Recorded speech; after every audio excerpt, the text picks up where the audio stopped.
But I want to do what is loving and caring. Of a spiritual But life. I wasn't prepared. I think it was also a simplicity about if you take away the spiritual value of it, just saying He knows about the this nuns because they wear these strange clothes. is a uniform everyday kind of a situation. Okay, and Trendy is important to somebody now. You have a sense that you in belong a to a certain much more simple society. style. I think they saw us as somebody who we represented need the to church, represented dress simply. some kind of moral values. When you no longer wear that I habit, believe that who are you and what are you? that How are you says acting? something to people. Set Apart is a series about experiencing the habit as women religious. Brought to you by Sister Story, an organization aimed at broadening awareness of Catholic sisters, and sponsored by the Conrad Hilton Foundation. You're listening to the episode Alice Blue Gown, a special extended edition featuring Sister Amata Miller. She says the discourse of wearing her uniform. She is a sister of Immaculate Heart of Mary in Monroe, Michigan. She was born into a Catholic family and has been a sister for 64 years. She will discuss her role as a sister before and after she wore the habit. Well, when we got the habit in 1951, so I wore it from 1951 until sometime in the late 60s. We were called the Blue Sisters. This is a very simple habit. We didn't have any of those rich, big starches or anything that many communities had. It was blue. It was a royal blue. It was very straight and simple. But it was very lovely, so that means it was hard for people to give it up. Religious life is meant to be a community life, and receiving the habit was very important to us, just as trendy is important to somebody now. You have a sense that you belong to a certain group in the society, and so you know enough about clothes to know that they tell people who you are. They told us we belonged to this community now.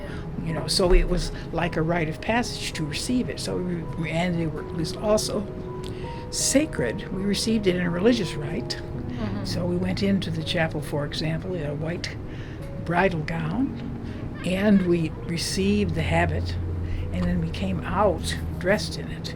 And it was very important. It was a sign of belonging. It was also a sign to anybody that you met who you were. Yeah. So that also, I always say, when you were a young woman, that set the terms of the discourse. People knew was what you had given your life to, just as if you see a soldier or a cop, you know what they are by the way they look. So as a young person, that was very, very important to us. And it was important all during our life. And when I think about it in terms of other sisters, at the time of change, you see, many of those women had never worn a short skirt in their life. They had been wearing this habit. And when you learned how to make one, all those things were important milestones in your young life. And as I say, they bound you to the others, the group, and so that was important. You had a sense of community. An interesting story about change and the habit. You said, I remember one of our sisters was saying at the time of the changes, she said, if we change one thing in the habit, that's going to be the beginning of the end. It was a very traumatic time. Some people, of course, were anxious to change. Other people found it very, very difficult. I think thinking about how much being in fashion means to people today helps you to understand the meaning of clothing than to us. But as I say, it had that sacred kind of a dimension to it, and each piece of it was important. Many communities decided to do this transition from habit to different stages. We went to a blue suit. Before that, for a few years, we modified this. It became simpler. Here, caved first. That was in the early 60s. When Vatican II came, our community decided everybody can make their own choice. So many communities, they took a gradual, like the Sisters of St. Joseph. I were going around in brown veils and brown suits, and they did a gradual thing. Some of them are still wearing modified, what we call modified habits, i.e. they're shorter and they're simpler.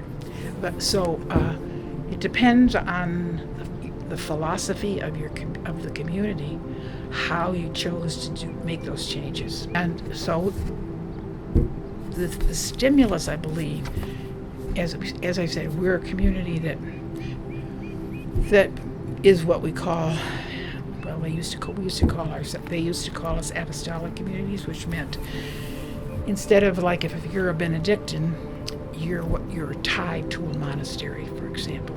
Okay, and you always stay in the same monastery for your whole life, right? The sisters here are sisters are one province of the Sisters of St. Joseph, and they all live, Sister Andrea always laughs, she says they all live in one zip code. Okay. We're all over the world. I've been in Africa, I've been in Brazil, been in Canada, I've been in Mexico, been in Japan, so all over the place. So that makes a very different kind of a thing. So ministry, what we do and the people we work with, has always been very important for us. And it's been like the determining character of how we chose to live. Yeah. Right. So many of the sisters were saying they were, as in the 60s, what was happening was that we were moving out of schools, because parish schools were a community that was founded in Michigan, and in Michigan they had a legal change, and many of the schools had to close. So we moved out. We were moving out into many other kinds of works, all related to education, because that's what we had been. So if we're a lawyer or a social worker or whatever, we're still educators. There's no question about it. Okay, but what they were saying, what people were finding, was that it was important for their ministry that they dressed like the people that they were working with. People who were doing what we call pastoral ministry, working in parishes and so on. They found that was a very important piece for them. I was teaching in college, and so changing the habit, changing to something that looked more like everybody else, never seemed important to me. In my case, which probably made it fairly unique, was in the 70s and the 80s, when a lot of people were, we started moving fully into whatever you wanted in the late 60s, and so the change was going on. People were changing all different times, depending on their work and what they wanted to do. But I never felt that it was important to change, because I'm an economist, and in the 70s and 80s I was going all over the country giving talks. People were inviting me to come and talk about economic issues, and this was a time of great upheaval in the church and change and everything like that. So I had the sense wearing this habit had enabled me to be like a bridge person. I could come in there at the group, and when you're talking to a group, you didn't know, especially when you're talking about economic issues, you don't know what you're getting there. Whether people are going to be right wing or left wing, as we say it now, or what they were. So I knew, and I experienced that when I went in there, they'd look at me and they just figure she hasn't thrown everything out. And then I could say the most radical things, you see, and that would make them more palatable to them. So one man, I remember we were doing a program at Notre Dame. So the teachers who were teaching there, we all got together for supper. And so I come in with my blue suit on and my veil and all that, One of the sisters afterwards marched to it. It was a great social justice advocate, one of the people who had gone to Selma and all that. And she said to me afterwards, she said, "You know what Harry said to me?" She said, "Harry Fagan was a great activist from Cleveland." She said, Harry said to her, "Marge, I think she's a socialist. What a disguise." That's the point, okay? So you see, so I didn't change for a long time. And the other piece for me is that we believe in, we take a vow of poverty. That means we believe in living simply, and wearing a habit made it possible for me to live much more simply. I live with Sister Andrea, and Sister Andrea has to be on all the time. She's got to have a whole closet full of clothes. This blue outfit, I always wear blue. If you ever see me around, I'm always going to wear blue. Okay. So that's my remnant. When I first came here, I wore the veil, and again, as I say, I never found it as a hindrance. Found it that it helped. Yeah. Right? And from my point of view, it enabled me to live much more simply and to give a signal to people that this is who I was. And I found I was always on the airplanes, People Yeah. would ask me for directions and things like that. Yeah. I think people trusted me.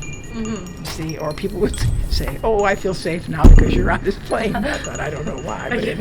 But anyway, if it made him feel better, that's good with me, as far as I'm concerned. So but then when I was here for a few years, and then I went to Texas to teach, and so on the way to Texas, I was one of the sisters that accompanied me. I said, "Do you think it's time for me to take the veil off?" She said, "Yes." And I said, "I think so too, because I know that the veil means something different in a different culture." Mm-hmm. So I took it off. Nobody noticed.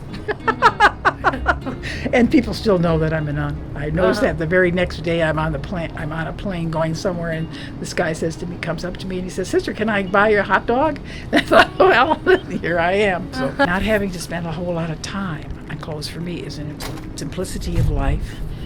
I believe that we do live an alternative kind of a life, and we're supposed to be a public witness to the gospel. So from my perspective, it's important to look like who we are. Mm-hmm. So for me, it's a matter of integrity. It's a matter of simplicity, and that's it has not. I have not found it to hinder my ministry. Mm-hmm. So therefore, that's what I do. One of my favorite stories is that was a sister who was a provincial, and she was going around the day that they all were supposed to change their habits. She walks into the infirmary, and dear old Sister Mary Charles is rocking in her chair. Mother says to her, "Well, Sister, how are you today?" She says, "Oh, this is one of those days I wish I had said yes to Johnny." So you see, for some people it was very traumatic. Yeah. And because it was also a part of the sacredness of your life. Yeah. And it had religious significance, as it wasn't just this is what I wear. Yeah. It had, and you spend all this time wearing this, and it had a symbolic meaning of community. It was hard for many people to see all that breaking up. Yeah. I could understand the reason, because when I talked to people, and they would, and I knew that some people were pushing against wearing a habit, wearing the habit, because it was not functional. So moving from a long habit to first we had modified habit, short outfit. It wasn't traumatic for me, but I know it was for some people. It meant to them, it was like symbolic that everything was falling apart. And so that was difficult. But others saying, "Oh, this enables me to be like the people that I work with, and so I think I'll be able to be more effective." And see, at the same time, religious life was changing dramatically, because people's individualism and their individual gifts were flourishing in ways that they hadn't been able to. Not that you're not free, because you've freely chosen it, but in some way, often you're modifying, and some people more than others. Here I was at Berkeley, the men in the PhD program in economics, 10 women, and of course here I am. Well, I'm a curiosity. I'm a long habit. I'm a young nun. I can remember this guy's coming up to me. One guy came and sat next to me while I was eating. He said, "Can I sit here?" I said, "Sure." So he says, finally he says to me, "Do you have hair?" I thought to myself, that's what a fourth grader might ask. My point is, I can't say that I was typical. It never hindered what I did, go to Berkeley, but along with everybody else, and succeed in graduate school, even though they were looking at me, and I was looking at myself thinking, I looked down at my habit and I'd say, "What in God's name am I doing here studying capital theory?"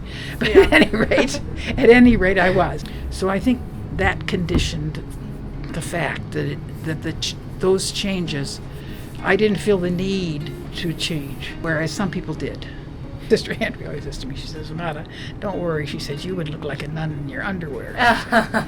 So I think it's true. You see, I don't wear earrings. When I took the veil off, I was expecting people to ask me, but people didn't even. even people I saw every day didn't make any difference to them. So I said, so I have not noticed any difference because I suppose I haven't really changed. I don't know. Yeah. I mean, I took off the veil, I took off the habit Yeah. itself, Yeah. but I'm still clearly a nun. Yeah. You It see. didn't change your identity at all. No. Yeah. But I think for some people, I often think, when I hear about the way poor girls have to go down the street and have people yelling at them and all this stuff, I think I was spared all that because when I was young and good looking, then it can be a protection. I doubt if it is that much anymore, but the point is, I'm old anyway, so it doesn't really matter. You could walk around this place naked on your head and nobody would pay any attention because there was all kinds of humanity. In the early 60s, there were people that we called beatniks, and this was before the drug cult. So they looked very scruffy to everybody else. I remember walking along and speaking, and we were talking about this. I was talking about this with one of the guys who was a sociology major, and we were saying, what these people want is community, more simple lifestyle. They want to have freedom. They want to be able to be who they are. Important learning when you're for the feminist revolution. Yeah. And see, that's one thing. I did not even know that women were oppressed till I was teaching in college. I never experienced any constraints. The power of community, that you can work together, and what you can do together you can't do by yourself. Yeah. Right? And so around me I had all of these wonderful role models, talented people who could do anything. Yeah. So that I went to Berkeley with that. But I can remember very consciously one day they were having a demonstration on the steps of the administration building about peace, and they were getting people to come. And so this guy came up to me and he says, I was in class with him, and he says, we're trying to get people to come out and be out on the steps tonight because we're having this demonstration.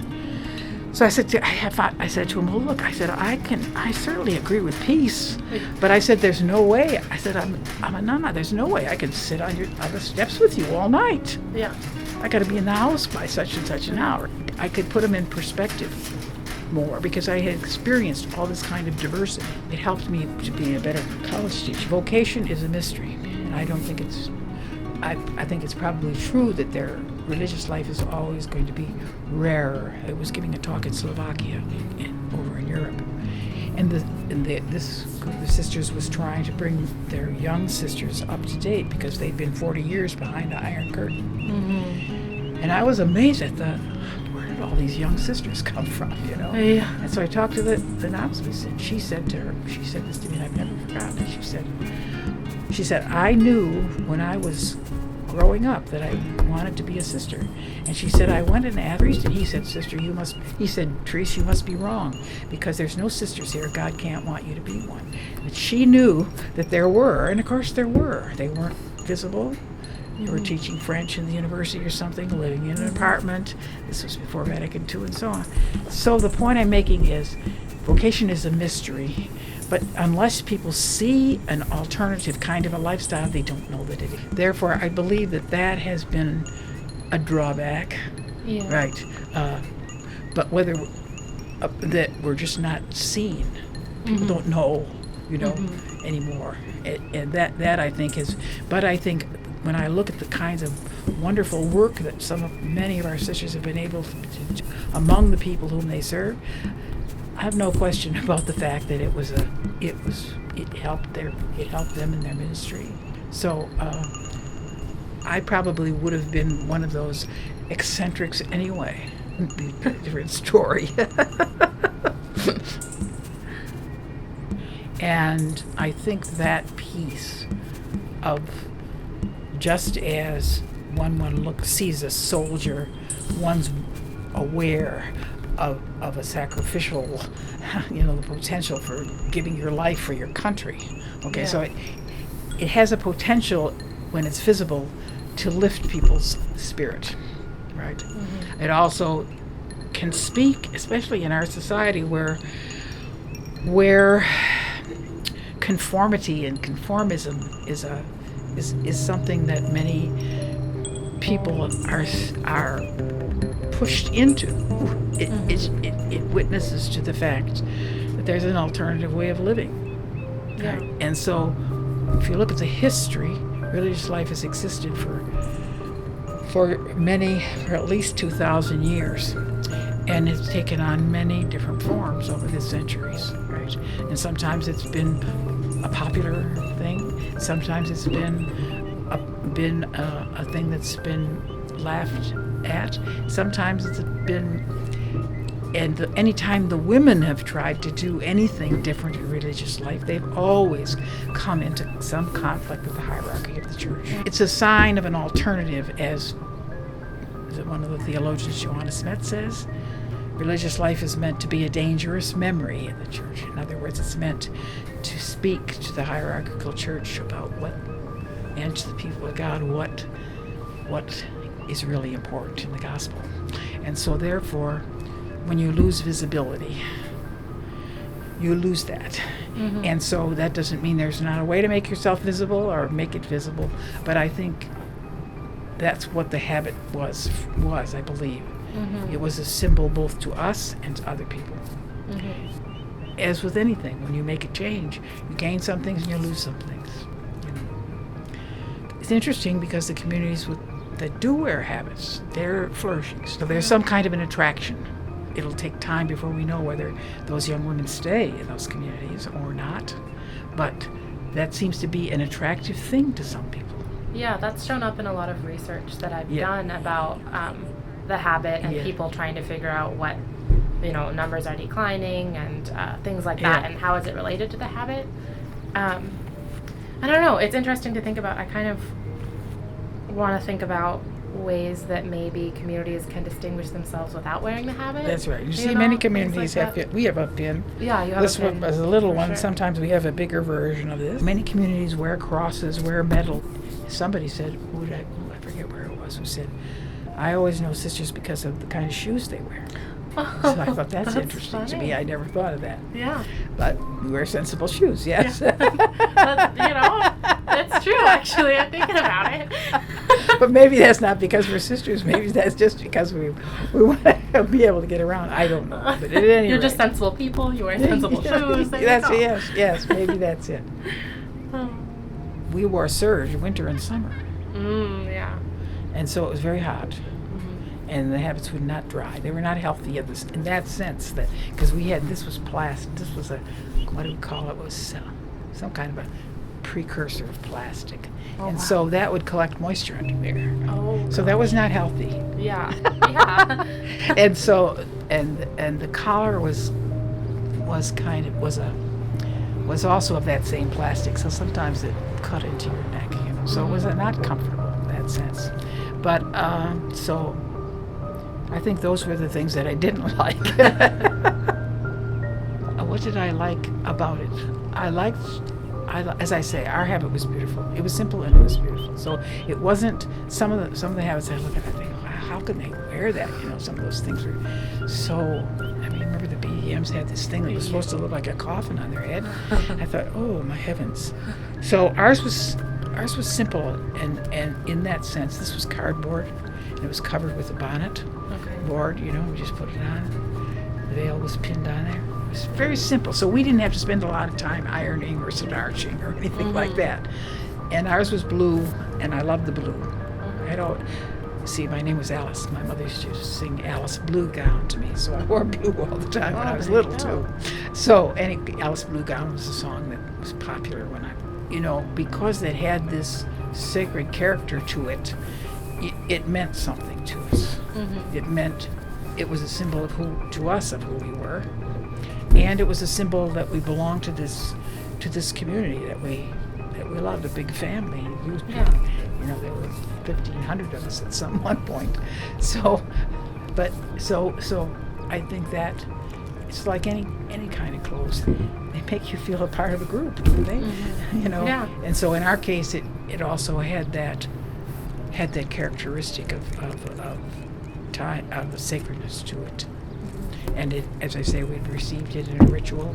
I found an opinion in an article that I'm not sure what I think about it, and I'd like to know what you think about it. And it said, discarding the habit was perceived by women in this study as a positive step towards allowing them to work and interact as human beings while interpersonal distance lessened. Do you agree with that, or? Well, that's what I meant about the interpersonal distance lessened. See, some people felt that wearing the habit made them be apart from the people that they were trying to work with, and so they found it much richer when they took it off. So I think that's true, and I think that was the experience. But again, it depends on on what kind of work you did. When you're a teacher in college, when you're a teacher of economics in college, you're always going to be set apart. Yeah. How personal you get, because you're always having to teach people something they didn't know before. Yeah. And so that's part of the game. But I never found that the habit hindered me from relating to people. I'm naturally a reserved person. When I get up in front of a group, I can let loose somehow. I don't know what it is, but at any rate. So therefore, I know that my personality, because like I always say to people, when we're running meetings or anything, like I say, I'll do my part, but I'm not a good facilitator. There's something about me that, and I don't think it's the habit, I think it's me, my personality. That gets in the way, that sort of like can set up a barrier until I get to know people or talk to them on a one-on-one basis. That's just because of who I am. So I think that your quote is very true to many people, and I know that many people would. I think that people enjoyed.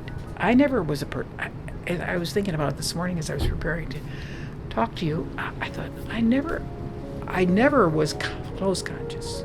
My sister, who came after me, she started very young learning how to sew and make all her clothes, and she was very kosher. We used to laugh, my sister, and she always had the same color socks as their pants.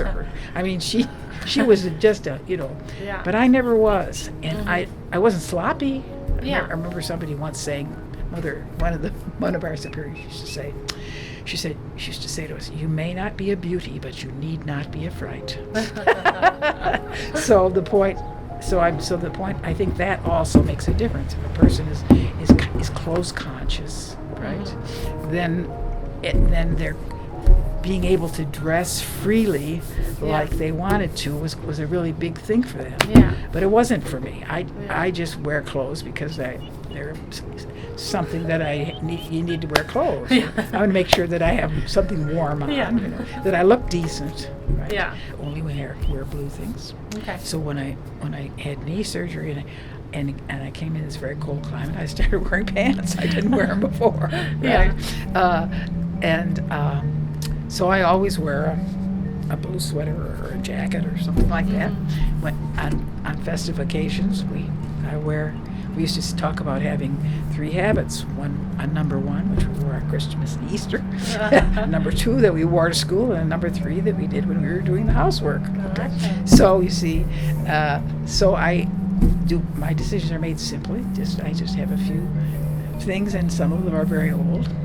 Sister Andrea loves to shop. I live with Sister Andrea. Sister Andrea does the shopping, so I'm happy to let her buy me my suits and things like that. I see, because I don't like to shop. So my decisions are made very simply. Okay. I think that there are people out there who don't even know about us. Then I regret that maybe some more of us should wear a habit. I rejoice when I go to our mother house and see all these people, and they're all happy and look really nice in their whatever they have, So I think that's great. I think you didn't have a lot of times because you got up at 5. You had to be in the chapel at 5:30. So, and ours was simple, so that was good. Underneath the habit, we had like a vest-like thing that had our pockets on it.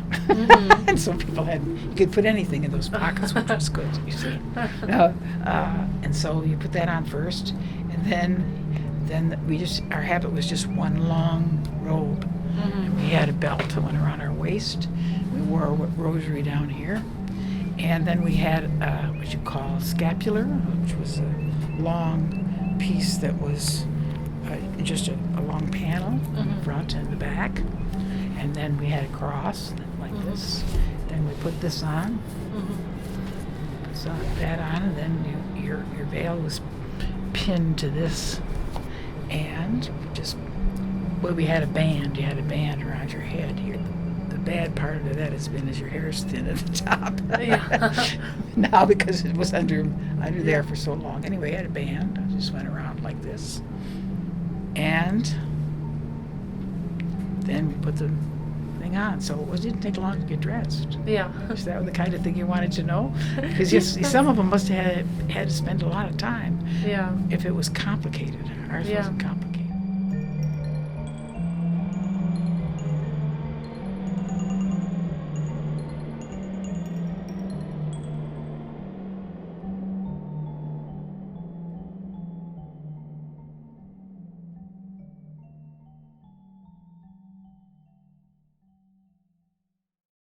Thank you for listening to Set Apart, a series about experiencing the habit as woman religious. Brought to you by Sister Story. Special thanks to the Conrad Hilton Foundation for their support. Interviews were conducted by Brianna Berner, Tran Nijong, and Alexa White. Music is from Free Music Archive and the record label American Residue Records.